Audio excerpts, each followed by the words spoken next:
So we showed the episode to 3 of our good friends who are writers, very smart people.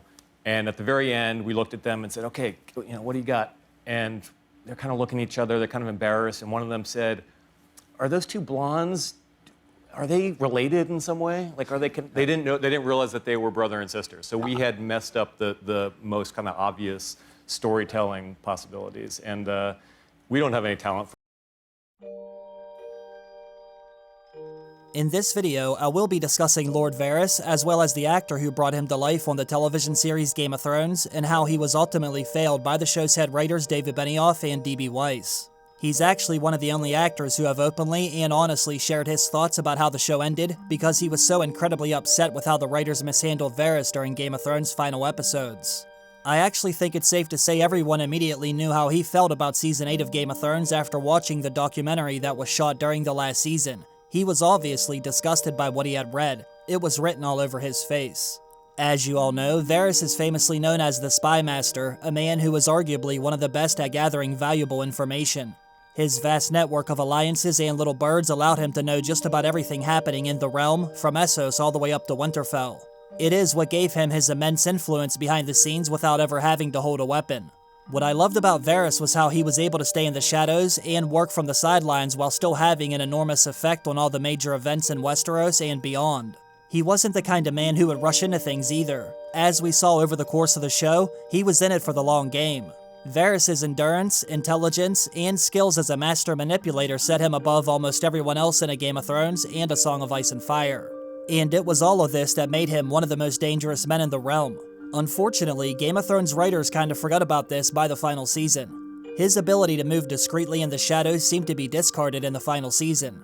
Instead of using his network or influencing events from behind the scenes as he always did, Varys was brought out into the open, in broad daylight, to discuss his desire to overthrow Daenerys Targaryen.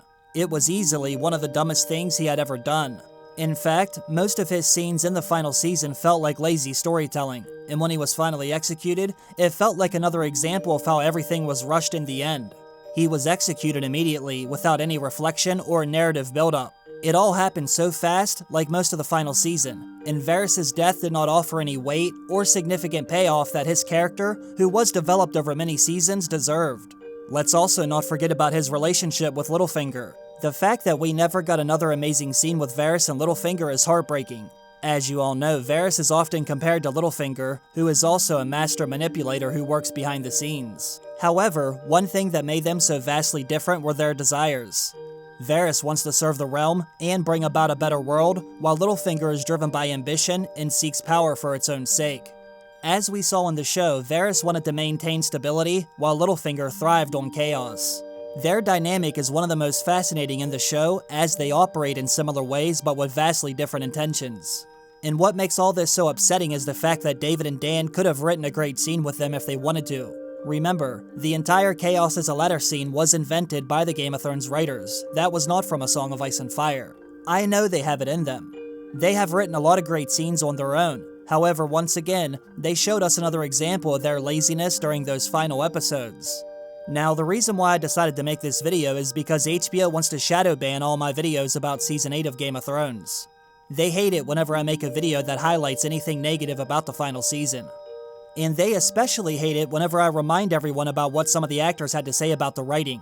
They made that very obvious after they started flagging every video of mine about David and Dan, Season 8, or any other failures regarding the Game of Thrones franchise as a whole. They obviously think they can make me stop talking about this by affecting my ability to make money off the videos. Well, I'm not gonna let them silence me so easily. They've already claimed half my videos after all. I'm sure they will set their sights on me once again after they see this video. So with that being said, let's have another look at the actor's infamous interview. Maybe this will remind them about what happened and how they should avoid the same fate in the future with their other Game of Thrones shows. Now, the reason for the disgruntled fan reactions, according to the Game of Thrones actor Conleth Hill, was that HBO and the show's writers were not on the same page during the last season. HBO and George R.R. Martin wanted the show to go in another direction, but the show's writers David and Dan ultimately got their way in the end. The disagreements with HBO and the writers in the final season, which went beyond George R.R. Martin's source material, led to some mishandling of the story developments. The actor went on to say, right up until the last 2 seasons, I had no issues with the writing. I just felt frustrated with those final seasons because Varys wasn't the all-knowing character that he had been. I think the writers wanted to do one thing to end it, and the studio HBO wanted to do another. I felt like they rushed to last season. He also said that he was upset with how he wasn't able to film another scene with Littlefinger. I was upset that I wasn't able to have a reaction to him dying, if he was my #1 nemesis. And that's been my feeling the last couple seasons, that Varys became sidelined, and that they concentrated on others more. That's fine, it is the nature of a multi-character show. However, it was kind of frustrating. Those last seasons were not my favorite, Hill said. The actor was so upset, in fact, he said he felt like a failure after being written off the show.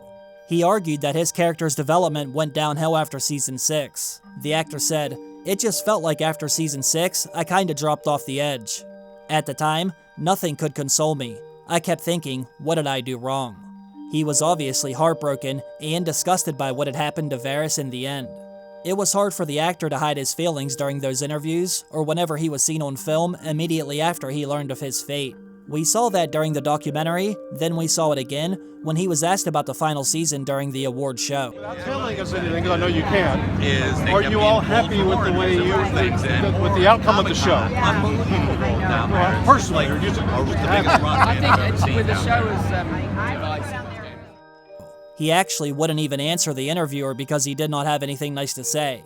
It reminded me of the infamous interview with Amelia, when she sarcastically declared the final 6 episodes as the best season ever. Have you shot your final scenes yet, and are you happy with how things ended? Yeah. She didn't say yes. You didn't say yes. Best season ever! It's the best. Unfortunately, the final season of Game of Thrones will go down in history, but for all the wrong reasons. As you all know, the show was on the verge of becoming arguably the greatest series ever made. They had already significantly affected the entire landscape of television.